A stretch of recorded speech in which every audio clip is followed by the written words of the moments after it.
We're going to do Sons of Pioneers from Oil on Canvas today. So we're going to play along as usual, and then I'll break down what he's doing.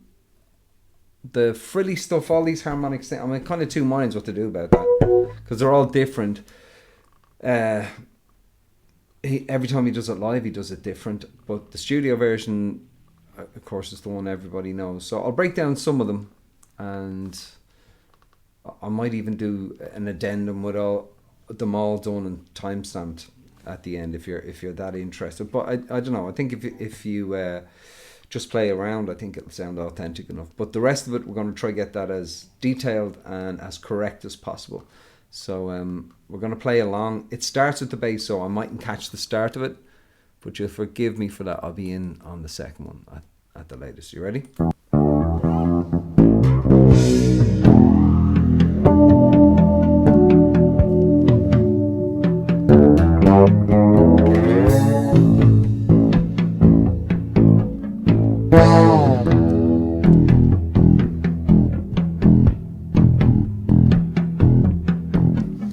Okay, so that's the guts of it. That goes all the way through, and it's still one of the best records ever made. So we're going to start on the open D, which is that one. We're going to play it open and hammer on to the second fret. Now look, people have said to me, "Oh, there's no fret. It's the fret that's bass." I know that it's the fret position. What else are you going to call it? Second. I'm just going to say fret. You know what I mean. Don't give me a hard time here. So we're going to go open D, hammer on with our index finger to the second fret position, fret. Okay, so we'll hammer on if you don't know, and apologies for those of you who do. Those always explaining stuff we know. I'm trying to do it for everybody, right? So a hammer on is where you play one note with your finger on your right hand, and you kind of smash your finger onto the fretboard like that to get the second note, and it is a different tone, so you get, okay,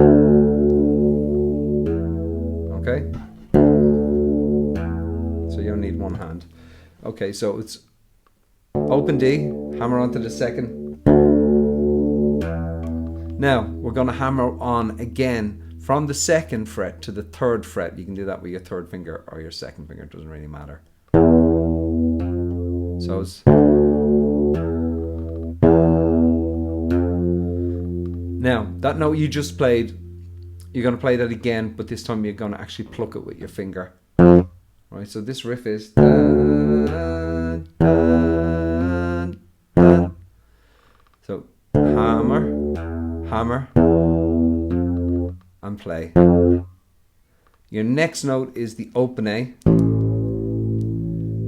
And you're going to play, after that you're going to play the third fret on the A string. And you're going to pull off instead of hammering on. So pulling off is the opposite of hammering on. So you hammer on and you pull off. So you fret and then pull off. But you can also pull off between. Now I know people are like, "Oh, he's saying pull off." You know what I mean. What we're going to do is when we're on this third fret on the A string, we're going to kind of just pull away like that. Our index finger is on the second fret of the A string already, so you get that ready. So you go third fret and put some, your index finger in behind on the second fret. Right, so it's open A, two of these, and then you're going to pull off, and then the open E. I just want to make sure that's right. Ah, right. Sorry. You're going to hammer on, so it's open A, hammer on to the third fret, and then pull off to the second. Okay, so you have that bit. Open A, hammer on to the third, pluck, and pull off to the second. So we go again, right? Open D, hammer, hammer, open A, hammer, pluck, pull off, and E. All right, now the first, so I hope that's okay. So we'll just play it.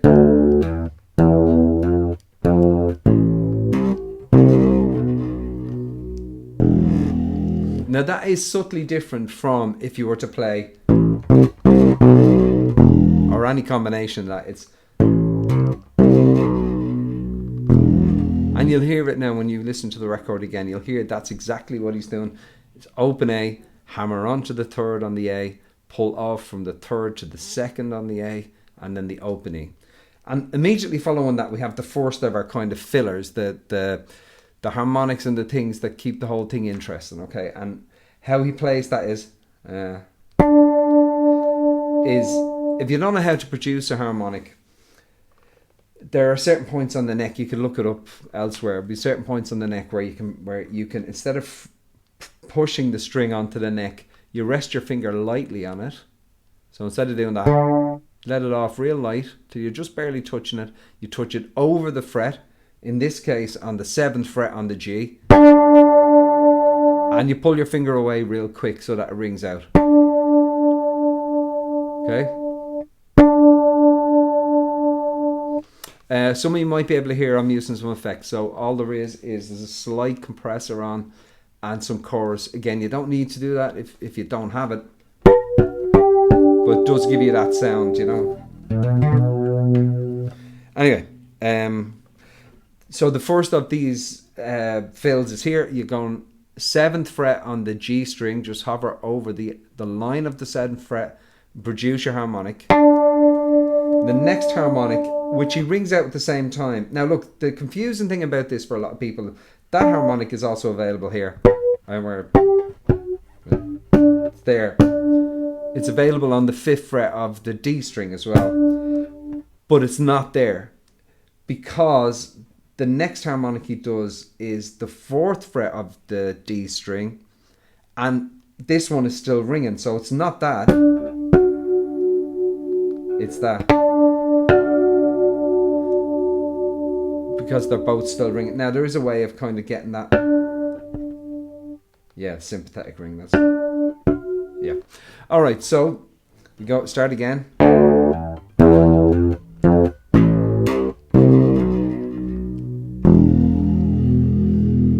7th fret, and now the other harmonic, leave that ringing, and over the 4th fret on the D string there's another harmonic, and pull that as well. Okay, so from the top,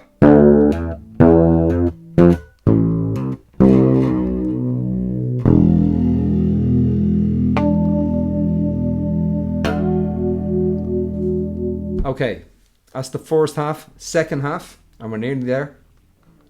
You're going to open D again. You're going to hammer onto the 2nd fret, but you're using your 2nd finger now, and I'll tell you why. Leave that on, and now you're going to hammer from the open G string to the 1st fret with your index finger. All right, and the reason you do that is you're going to slide that whole thing up. I'll show you now. So you're going to, okay, so open D to the 2nd fret on the D, open G to the 1st fret on the G, and play that note again. Okay, so,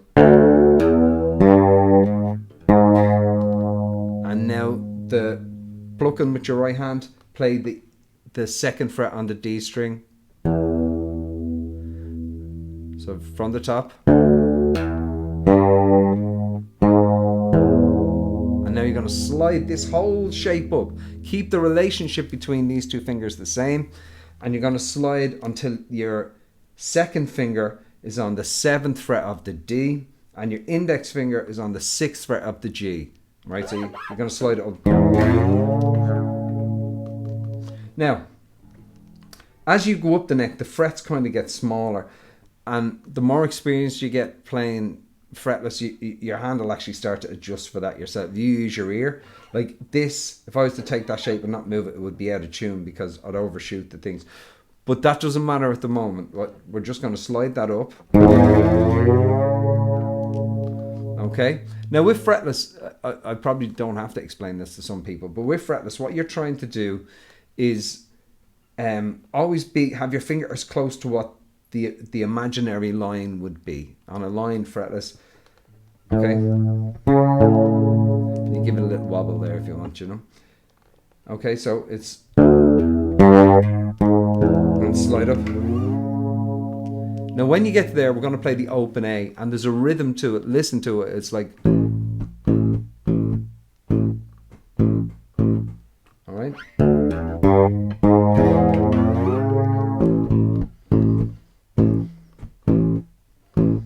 All right, just the open A. Now the next thing we're going to play is a double stop, which slides down the neck. So with your index finger on the 7th fret of the D string and your little finger on the 9th fret of the G, it's like a power chord. Right, and we're going to pluck that hard. You're going to need to use 2 fingers. That's how I do it anyway.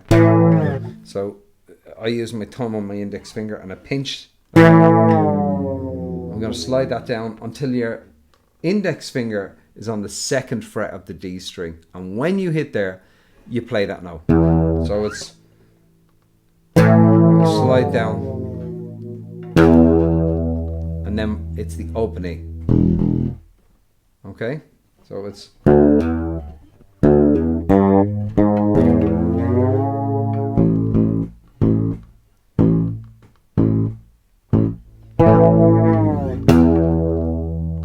then the open A. So it's kind of that's confusing, that rhythm on the open E, but you'll get it if the first notes you play are a double. So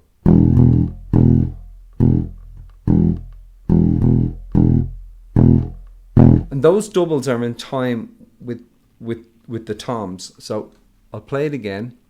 This time we're going to slow it down. I'll slow it down to let's go with about 75%. They're 73.5. We're going to slow it down, and you'll see what I'm talking about. You ready?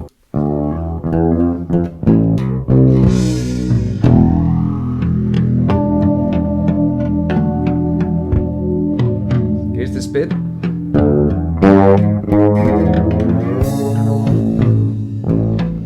Here's this double stop.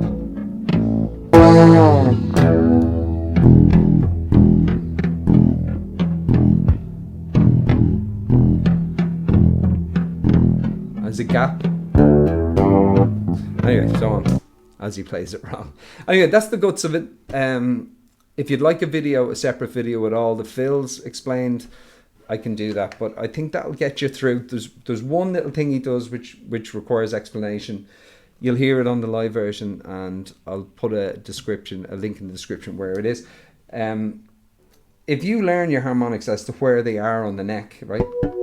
So it's 4, 5, 7, 9 and 12 of them are the easiest ones to get. So across the 4th fret, across the 5th fret, across the 7th fret, across the 9th and the 12th. Now obviously they're in the repeats as well, they're up there. But the thing about it is lots of those notes are doubled. So like as I said earlier, you can find these notes, and it's how some people tune up actually. So he plays these harmonics, like there's one where he goes,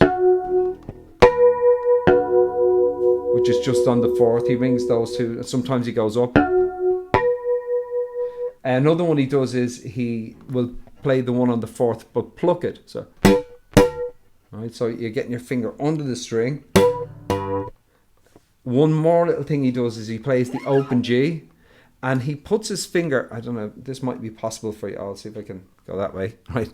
So he plays the open G and he puts his finger on the string behind the nut here. He puts it on the string behind the nut and he presses that in so it bends. So I'll just bring the camera up a bit closer so you can see it. So he plays the open G and he gets his fingers in here.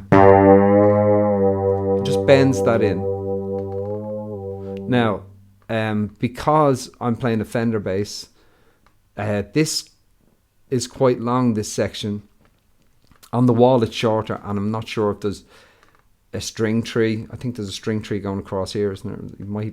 Anyway, he's bending it. The other way you can bend it is actually bend your neck. So, but the action's set up wrong for that. I can't do that in this one. So you'll hear it anyway. He goes.